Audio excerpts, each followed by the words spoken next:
कहवा पे बोलेला कोयलिया तो कहवा पे मोर बोले हो ललना। कहवा पे बोलेला शहर श्यामा हलवा उठे सोहर हो ललना। कहवा पे बोलेला शहर श्यामा हलवा उठे सोहर हो। कहवा पे बोलेला कोयलिया त कहवा पे मोर बोले हो।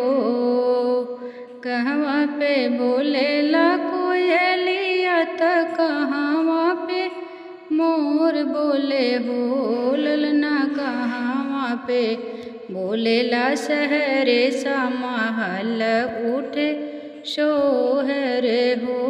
अरे हो कहवा पे बोलेला शहर श्यामा हलवा उठे सोहर हो। वृंदावन में बोलेला कोयलिया त मथुरा में मोर बोले हो। वृंदावन में बोलेला कोयलिया त मथुरा में मोर बोले हो।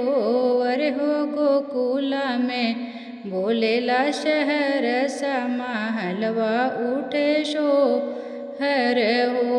अरे हो गोकुला में बोलेला शहर श्यामा हलवा उठे सोहर हो। केही गोदी जन्म ललनावत केही खुशी मनावा हो। केही गोदी जन्म ललनावत केही खुशी मनावा हो। अरे हो केही घरे बाजेला बजनावा महलवा उठे सोहर हो। अरे हो केही घरे बाजेला बजनावा महलवा उठे सोहर हो।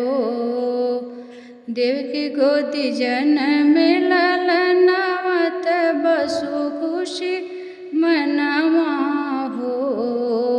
देव की घर जन्म ललनावत बसु खुशी मनावा हो।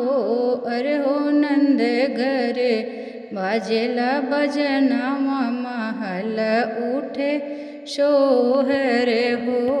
अरे हो नंद घरे बाजेला बजनावा महलिया उठे सोहर हो। कहवा पे बोलेला कोयलिया त कहवा पे मोर बोले हो। कहवा पे बोलेला कोयलिया त कहवा पे मोर बोले हो। अरे हो कहवा पे बोले शहर श्यामा हलिया उठे सोहर हो।